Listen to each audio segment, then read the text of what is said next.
अब कोई गुलशन न उजड़े, अब वतन आजाद है। रूह गंगा की हिमालय का बदन आजाद है। अब कोई गुलशन न उजड़े। अब नेशनलिस्ट। खुदाए बरतर तेरी जमी पे लहू की खातिर ये जंग क्यों है। खुदाए बरतर तेरी ज़मी पे ज़मी की खातिर, और ज़मी कन्वर्टेड इनटू लहू, जो आजकल हो रहा है। पैसिफिस्ट। चांद मध्यम है, आसमां चुप है, नींद की गोद में जहां चुप है। रोमांटिक। हर रोल में साहिर हम पे रहता है, एक फुसूं तारी होता है। और आज हम साहिर साहब को याद कर रहे हैं। आज उनकी यौम पैदाइश है और इस दिन हर रूप में साहिर को याद करना हमारे लिए वजह खुशी है। लेकिन साहिर का जो सबसे खूबसूरत रूप मुझे लगता है वो एज ए रोमांटिक। तेरा हाथ हाथ में हो अगर तो सफ़र ही असले हयात है। मेरे हर कदम पे है मंजिलें, तेरा प्यार गर मेरे साथ है। मेरी बात का मेरी हम सफ़र तू जवाब दे या ना दे, मगर तेरी एक चुप में जो है छुपी वो हज़ार बातों की बात है। मेरी ज़िंदगी का हर एक पल तेरे हुस्न से है जुड़ा हुआ। तेरे होंठ थिरके तो सुबह है, तेरी जुल्फ़ महके तो रात है। तेरा हाथ हाथ में हो अगर तो सफ़र ही असले हयात। दरअसल ये रोमांस उनकी ज़िंदगी में जो आया, इसकी एक वजह ये भी हो सकता है कि बहुत ही रोमांटिक थे साहिर, और उनकी ज़िंदगी में रोमांस आता रहा और जाता रहा। कभी कभी मेरे दिल में ख़याल आता है कि साहिर बस साहिर ही थे। उन जैसा शायर भी अपने ढंग का अनोखा अनूठा ढूंढे से मिलता नहीं। और आज हम उन्हें याद करते हैं उनकी सालगिरह पे। 101 बरस उन्हें हो गए दुनिया में आए, लेकिन हमारे मन में साहिर हमेशा बसते हैं, क्योंकि उनका काम, उनके गीत, उनका ज़िंदगी की तरफ फ़लसफ़ा अपने ढंग का अलग था। साहिर साहिर करते थे हमेशा। ये वादियाँ, ये फ़िज़ाएं बुला खामोशियों की सदाएं बुला रही हैं तुम्हें। ये वादियाँ, दरअसल ये वादियाँ आज जो बुला रही हैं और ये माहौल बुला रहा है, इस गीत के गीतकार को बुला रहा है, यानी साहिर लुधियानवी साहब को। आज उनकी सालगिरह है और उनकी सालगिरह के ऐसे माहौल में आकर के मुझे साहिर याद आ रहे हैं। साहिर की ज़िंदगी के बारे में कई सारी बातें ये सभी जानते हैं, लेकिन कुछ बातें मैं भी कहना चाहूँगा। जितना मैं साहिर को समझ पाया हूँ, साहिर ने अपनी ज़िंदगी में सिर्फ एक मोहब्बत की है, और वो मोहब्बत उनकी अपनी माँ से थी, सरदार बेगम से। सरदार बेगम के ऊपर जो जुल्म उनके शौहर ने किए, फजल मोहम्मद ने, वो साहिर ने बचपन से देखे। और हम कह सकते हैं कि साहिर ने ज़िंदगी में सिर्फ एक नफ़रत की है, और वो नफ़रत की है अपने अब्बा फजल मोहम्मद से। इसके बावजूद उन खराशों को मन में लिए हुए साहिर चलते रहे और एक मुकाम, एक ऐसी मचान और पहचान बनाई जो दोबारा कोई कर नहीं पाया। ऐसे थे साहिर लुधियानवी। कुछ बातें आज मैं उनके लिए करूँगा। साउथ इंडिया में हूँ, इसलिए बैकग्राउंड में संगीत चल रहा है दक्षिण भारत का, और मुझे याद आ रहे हैं साहिर लुधियानवी, जिनका जिक्र करते करते हमें ये कहना होता है कि साहिर एक साहिर है जिसका जादू सर चढ़ते बोलता है। 101 बरस हो गए उन्हें दुनिया में आए हुए, लेकिन हमने याद किया साहिर एक जादू। आज हम कुछ और बातें उनके बारे में करते हैं और थोड़ा आगे।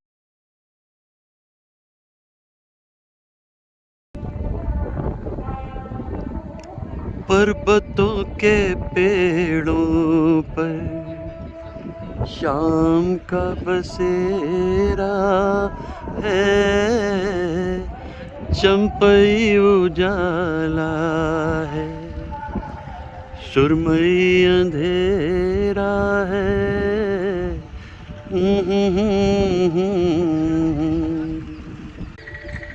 साहिर की ज़िंदगी में ख़वातीन के लिए बहुत इज़्ज़त थी और प्यार भी था। ये इत्तफ़ाक है कि 8 मार्च अगर साहिर की सालगिरह है तो 8 मार्च अंतर्राष्ट्रीय महिला दिवस भी है। और जैसा मैंने ज़िक्र किया, सरदार बेगम उनकी माँ। मैं साहिर को किसी से कंपेयर नहीं करता, क्योंकि हुए हैं मीर, ज़ौक़ और गालिब, लेकिन हम तो साहिर के तालिब। एक ऐसा शायर जो हर पल का शायर है, विरह का भी है, मिलन का भी है, उदासियाँ भी बिखेरता है, खुशियाँ भी ले आता है। साहिर लुधियानवी। इतना कुछ ज़िंदगी में हुआ, चाहे बचपन था या जवानी, लेकिन साहिर की ज़िंदगी में रोमानियत बनी रही। मैं फूल टाँक रहा हूँ तुम्हारे जूड़े में, तुम्हारी आँख मसरत से झुकती जाती है। न जाने आज मैं क्या बात कहने वाला हूँ, ज़बान खुश्क है, आवाज़ रुकती जाती है। मेरे गले में तुम्हारी गुदाज़ बाहें हैं, तुम्हारे होंठों पे मेरे लबों के साए हैं। मुझे यकीन कि हम तुम कभी न बिछड़ेंगे, तुम्हें गुमान कि हम मिल के भी पराए हैं। ये है साहिर। साहिर शायद पहले शायर कहे जा सकते हैं जिन्होंने शायरी को और गीतों को एक दूसरे में गोंथ दिया, जोड़ दिया, और इसीलिए शायद यही कहा जा सकता है कि भाई वो अपने ढंग के एक ऐसे शायर हैं जिन्होंने ज़िंदगी के इतने रंग देखे और कहते थे कि ज़िंदगी के रंग कई रे साथी रे। ये सब रंग देखे थे साहिर ने। चंद कलियां निशात की चुनकर मुद्दतों महवे आस रहता हूँ, तेरा मिलना खुशी की बात सही, तुझसे मिलकर उदास रहता हूँ। एक उदासी उनकी ज़िंदगी का हिस्सा थी, लेकिन जब किसी खुशनुमा गीत के लिए कोई सिचुएशन होती तो गीत अपने ढंग का अलग ही लिख देते थे साहिर। सभी कलाकारों के लिए अलग अलग दौर में अलग अलग गीत गाए, और शुरू जब उनका करियर हुआ था, कोई ख़ास पहली फिल्म या दूसरी फिल्म में ऐसा ज़्यादा नहीं दिखा। और इसके बाद जब बर्मन दादा ने एक धुन बनाई, ठंडी हवाएं लहरा के आए, रुत है जहाँ तुमको यहाँ कैसे बुलाए, ठंडी हवाएं, और इसी वक्त में एक बहुत अच्छा पैगाम दिया, तदबीर से बिगड़ी हुई तकदीर बना ले, अपने पे भरोसा है तो ये दांव लगा ले। और देव साहब ने इस गीत को अपनी ज़िंदगी का फ़लसफ़ा बना लिया। पेड़ों की शाखों पे खोई खोई चांदनी, तेरे ख्यालों में सोई सोई चांदनी, और थोड़ी देर में थक के लौट जाएगी ये रात ये बाहर की, फिर कभी न आएगी। तो एक पल और है ये समा, सुन जा दिल की दास्तां। बर्मन दादा के साथ में जो धुनें साहिर की बनी वो बहुत मकबूल हुई, और बर्मन दादा से शुरू करके पंचम तक कितने ही सारे गीत बनाए साहिर ने, और हर गीत अपने आप में शादाब, और उन गीतों को हमारा आदाब। ये बैकग्राउंड में जो म्यूज़िक चल रहा है, मैं इससे दूर नहीं जा रहा क्योंकि आज का दिन बड़ा सात्विक दिन है और मैं चाहता हूँ कि साहिर की याद में ये संगीत बैकग्राउंड में बजता रहे और हम इसी तरह साहिर को याद करते रहें। तू मेरे साथ रहेगा मुन्ने। सरदार बेगम ने अपने बेटे से पहले ही कह दिया था कि जो संगदिली मेरे साथ ज़िंदगी में हुई है उससे तू अपनी परवाज़ लेना, लेकिन तू मेरे साथ रहेगा। तुझे मालूम होना चाहिए कि किस तरह से, किन मराहिल से गुज़रे हम दोनों, और तब हम जीने लायक हो सके। वो परवाज़ साहिर ने ली, बहुत नाम किया और बहुत ऊंचाइयां हासिल की, और एक ऐसा नाम, एक ऐसा शायर जो अपने ढंग का अद्भुत, अतुल्य और अनोखा ही कहा जा सकता है, साहिर लुधियानवी। मेरी खुशी है कि ये जो तस्वीरें मैं इस वक्त उतार रहा हूँ अपने मोबाइल में, मैं इस वक्त एक ऐसे गांव में हूँ जहाँ बहुत ही मशहूर अपने ज़माने के इंजीनियर भारत रत्न विश्वेश्वरैया साहब भी पैदा हुए थे इसी गांव में। यही झील, यही पहाड़ और यही छोटा सा गांव, और ऐसे महान व्यक्ति का जन्म यहाँ पर हुआ था। तो साहिर की जो अपनी मचान है या उड़ान है, वो इस बात की मोहताज नहीं थी कि उनकी बैकग्राउंड क्या है, उनका बचपन क्या है, उनकी जवानी क्या है। साहिर ने ज़िंदगी के हर पल को देखा, समझा और आखिर कह दिया, आगे भी जाने न तू, पीछे भी जाने न तू, जो भी है बस यही एक पल है। और दरअसल उसके बाद फिर एक अनिश्चित कल है, जो सामने है वही सच और जो होगा वो एक संभावना। यही था साहिर का ख्याल। इतने सारे गीतकार, इतने सारे शायर, और जा बैठे मचान पे साहिर। फिर तो अपनी टर्म्स डिक्टेट करते थे। गीत को लिखते हुए ना संगीतकार ना प्रोड्यूसर, उन्हें कोई कुछ नहीं कहता था। तुनक मिजाज थे। और B.R. चोपड़ा साहब एक जगह कहते हैं कि भाई कभी कभी तलखी हो जाती थी, लेकिन फिर मैं सोचता था कि देखो वही साहिर, मैं तुम्हारे साथ काम नहीं करूँगा। और जब मुझे फ़िल्म बनानी होती थी मैं कहता था, साहिर आ जाओ, एक और फिल्म सामने है, आ जाओ। तो ऐसे थे साहिर, ये थी उनकी मचान और ये थी उनकी पहचान। मैंने वो साहिर को याद करते करते ज़रूरी नहीं कि आप एक ही जगह पर रुक जाएँ। हमारी खूबसूरत झील है, पहाड़ हैं, आप इससे आगे भी चल सकते हैं, कहीं और चल जाइए, क्योंकि साहिर की ज़िंदगी के इतने रंग हैं। A humanist, a pacifist, a romantic, a revolutionary, and above all, a finest lyricist, one of its kind. This is the beauty of his songs. जब उसके गीतों को हम याद करते हैं तो हम ये जान जाते हैं बहुत जल्दी कि साहिर ऐसा क्यों करते थे। किसी ने पूछा भी होगा कभी उनसे, तो वो कहते थे कि दुनिया ने तजुर्बात व हवादिस की शक्ल में जो कुछ मुझे दिया है वो लौटा रहा हूँ मैं। कितना एक ज़िंदगी का फ़लसफ़ा है इस शेर में, लौटा रहा हूँ मैं। चलते रहे, उड़ते रहे और अपनी जगह बनाते रहे साहिर। आज के दिन विशेष उन्हें याद करते हुए। साहिर एकदम सेकुलर थे।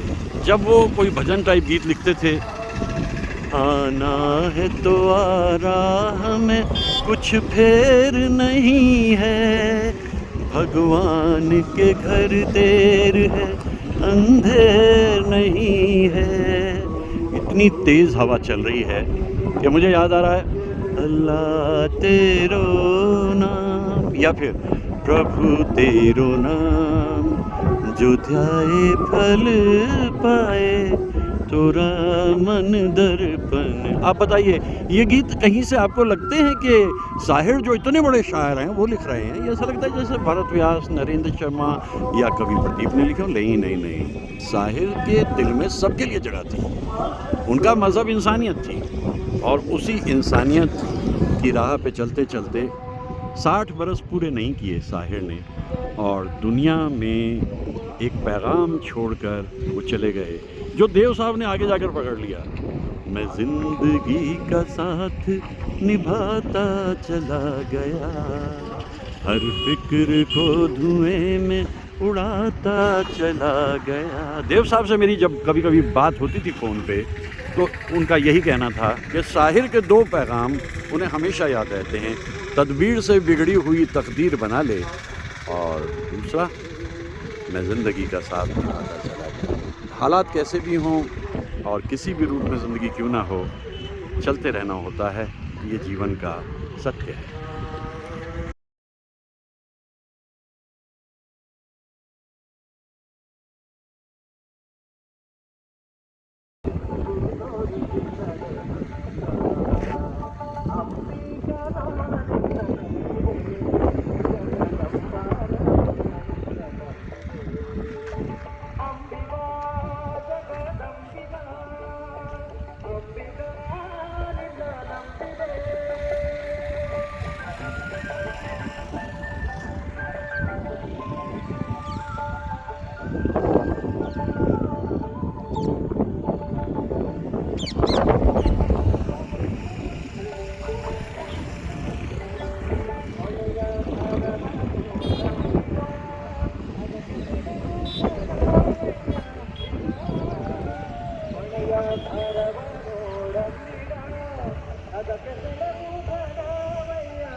तन्मय होकर मैं इस भक्ति भाव को सुन रहा हूँ, साहिर को याद करते करते।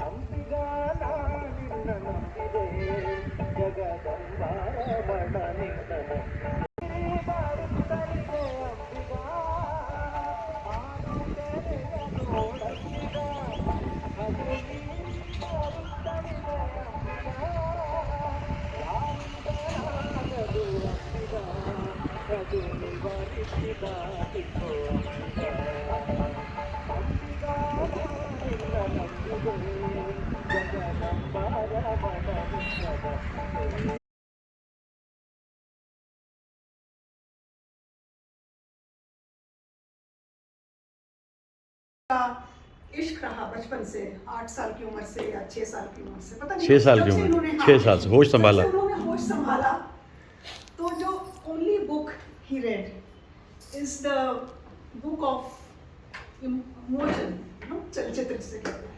इतने ज़्यादा मतलब हम लोग भी बहुत ज़्यादा इन्फ्लुएंस होते थे फिल्मों में, लेकिन दत्त साहब जैसा बच्चा स्कूल से भाग के वो उसको बच्चा दे के, he talks about it that I used to run away from school, whatever pocket money I got, तो he would convince his father कि please send me 10 rupees और मिल जाए, 5 rupees, तो he will take a bike and go and पूरा।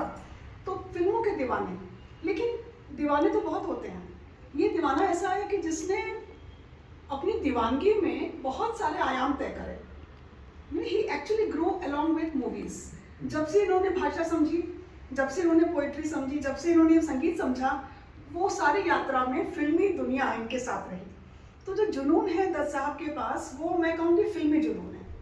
अच्छा दत्त साहब, हम जो फिल्मी जुनून देखते हैं वो इस तरह से देखते हैं कि एक industry, right, any industry like any other industry, film industry, उसमें बहुत सारे भयंकर चीज़ें होती हैं। We all know about the ugly side of it, those little intellectuals, सारी film magazine, you know who's having affair with whom, किसका क्या चल रहा है, तो only that। लेकिन मैंने कम से कम दत्त साहब के थ्रू ये समझने की कोशिश की, जो क्रिएशन होता है, भले ही कमर्शियल क्रिएशन हो, उसके पीछे जब वो क्वालिटी निकल के आती है ना, उस क्वालिटी के पीछे वही सात्विक तत्व होता है जो बाकी प्रोफेशंस में होता है। अगर ऐसा नहीं होता तो साहिर जैसे कभी हमें नहीं मिलते, अगर ऐसा नहीं होता तो हमें शायद नीरज जैसे कभी फिल्म इंडस्ट्री में नहीं। बिल्कुल ठीक, बिल्कुल, बहुत अगर उस इंडस्ट्री में इतनी सामर्थ्य ना होती to attract like a magnet the best of actresses of those days 50s, talented, I am saying talented, जिनके बारे में ये बात करते हैं, माय हीरोइन है ना, मधुबाला हो, मीना कुमारी हो, 14 फरवरी हो, कुछ भी हो, तारीखें भी याद रह जाती हैं। His life revolves around that. तो वेंकट हमेशा सुबह कहते हैं, अच्छा आज किसका बर्थडे है? आज मधुबाला का बर्थडे है। ये जो हमारी जिंदगी में आपने एक तूफान लाए हैं, जो बाकी लोग नहीं कर पाए, अखबार नहीं कर पाता, शायद हनुमान जी भी नहीं कर पाते, उस तरह से नहीं कर पाते हैं, अध्यात्म की तरफ रुझान नहीं होता है, जी जी। उसमें वक्त ढलना पड़ता है। लेकिन फिल्मी दुनिया ऐसी है कि हमें दीवाना मिल जाए तो पता नहीं कहाँ से वो ले आता है। He talks about the music, he talks about the scene, he talks about the characters, character artist। ऐसे संगीतकारों के बारे में ये बात करते हैं जिनको हम शायद नहीं जानते, जिनका नाम भी नहीं सुना। तो ये जो अनोखी खोज दत्त साहब निकालते हैं, ऐसा लगता है कि समुद्र में जाके गोते कर मारते हैं और कुछ और अपने आप में मस्त रहता है। ही इज नॉट बॉदर्ड कोई मुझे सुन रहा है कि नहीं। शुरुआत में ही यूज्ड टू बी अपसेट कि अरे मेरी बयार ढा दी उसने, मेरी बयार गिरा दिया, हाय मेरी बयार। फिर मैं ग्रो किया ना, फिर मैं ग्रो किया कि हाँ फिर ये अध्यात्म हनुमान जी वहाँ काम किए हैं। हाँ किए हैं बहुत नाम किए। नहीं फिर समझ आया ना कि सबका अपना अपना एक जॉनरा है और सबकी अपनी अपनी सोच है। सब फिल्म्स में इस हद तक जाएं क्योंकि दीवाने तो होते हैं, बनाए नहीं जाते, बस ये सबसे बड़ी चीज़ है। तो लेकिन लिखे ना लिखे अप्रिशिएट तो सबने किया। हाँ खूब इसीलिए एडिक्शन होगा सबको दत्त साहब का। सबसे बड़ी बात जो मुझे दत्त साहब में अट्रैक्ट करती है, मैं कई सालों से देख रही हूँ कि all of us are on a journey, forward journey, right, spiritual.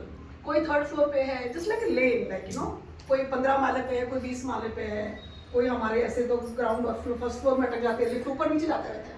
We don't move ahead, हम लोग ग्राउंड 1st 2nd 3rd फिर से नीचे यहीं पर ऑसिलेट करते हैं। लेकिन कुछ लोग, I am not saying everybody, some people are blessed, their forward journey is smooth, their forward journey is smooth. तो दत्त साहब हमारे ऐसे दोस्त हैं जिनकी यात्रा पोस्ट रिटायरमेंट खासकर मैं कहूँगी, he is been a great inspiration for all of us.